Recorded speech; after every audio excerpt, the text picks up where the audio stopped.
Thank you. Thank you very much. Thank you all for being here. Thank you, Patricia, for organizing this. It is true, indeed, the idea of having this event in the occasion of my visit here in Japan, the second in a month, in the occasion of the G20 Foreign Ministers meeting, came out of a conversation we had just less than 1 month ago.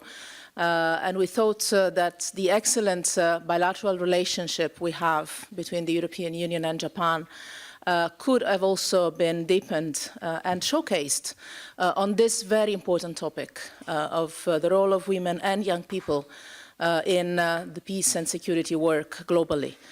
Because we are partners on trade, we're partners on political issues between the European Union and Japan, but we're also partners in society, and we're also partners in the global work we do to advance a peace and security agenda that can be inclusive and properly sustainable, involving fully young people and women. I would like to thank you all for being here, for making this possible, because we're not just to discuss a specific policy or program today, although of course we also need the right policies and programs, and this is why I'm so honored and happy to have with us today some of the key decision makers here in Japan, members of parliament and Minister Kono that is joining us in a few minutes. But we're here to discuss a global change of mindset embodied by 2 UN Security Council resolutions that are at the heart of the foreign and security policy, for sure of the European Union, and I believe also of Japan. A pretty radical change of mindset. The international community finally accepted collectively that women and youth are not just the object of our policies, the recipients of decisions that are taken by others. And these others are often men and often over 60 years old. Women and young people are agents of change in their lives, in their friendships, in their relationships, in their families, in their communities, in the countries, and also globally. If we don't recognize this, if we don't acknowledge this fact, we condemn our policies and our actions to being ineffective. It is as simple as that. We are here first and foremost because we recognize a fact, a reality in our societies, in our countries, in the 21st century. We have all seen some images that have, I believe, inspired us all. You've seen the images of a Sudanese young woman standing on the top of a car asking for democracy in her country. They called her the Sudanese Statue of Liberty. And I just met the new Prime Minister of Sudan a few weeks ago in Brussels. He honored us with a visit. And that change came about and started from there, from participation, from active participation of a young woman. We all know about the leading role of our sons and daughters in the global movement for climate action. Without them, that key policy issue would probably not be at the forefront of the political landscape globally.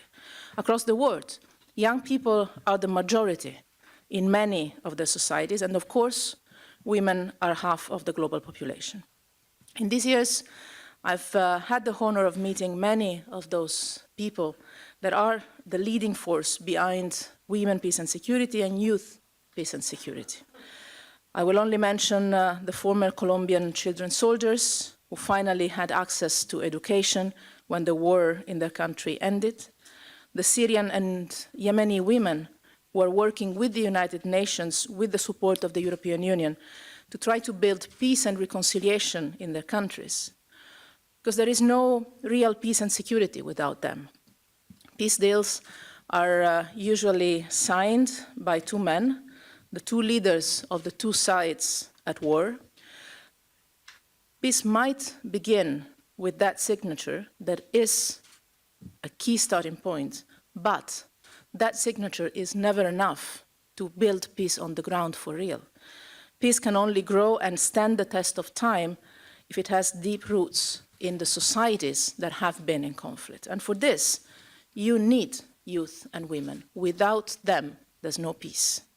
You need the silent majority, and you need the silent majority to become less silent, to engage.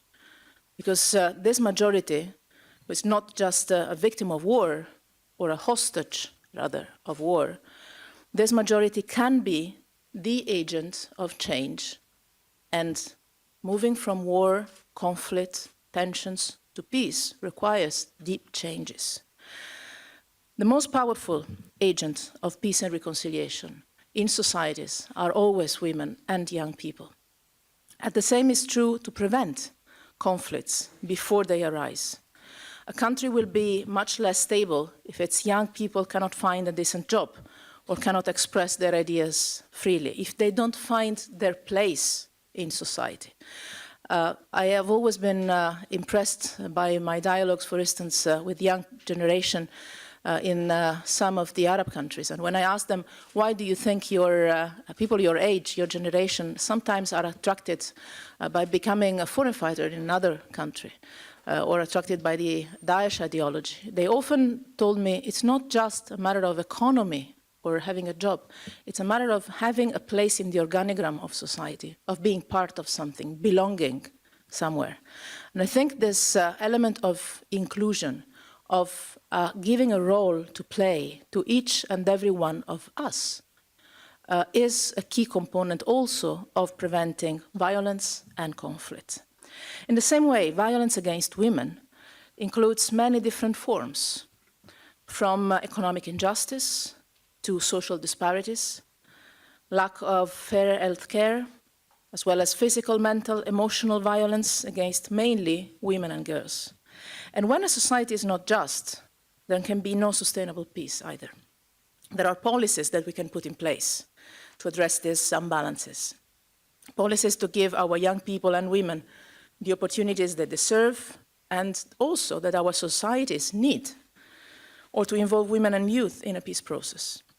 But beyond changing policies, which is essential, we need a change of attitudes, which implies also an individual effort. We need to teach our boys and girls that violence is always wrong, that violence is not a demonstration of strength, but rather the opposite, is always a demonstration of weakness. And those that take violent attitudes, especially against women and girls, are actually showing their weakness. It's simply not cool. I think this should be the message that our young boys in particular should reflect in their behaviors and their relations with their peers. And we need to stop thinking that by opening our decision-making to youth and women, we're doing them a favor. I'm convinced that we're doing a favor to all of us. And in particular, we're doing a favor to our democracies.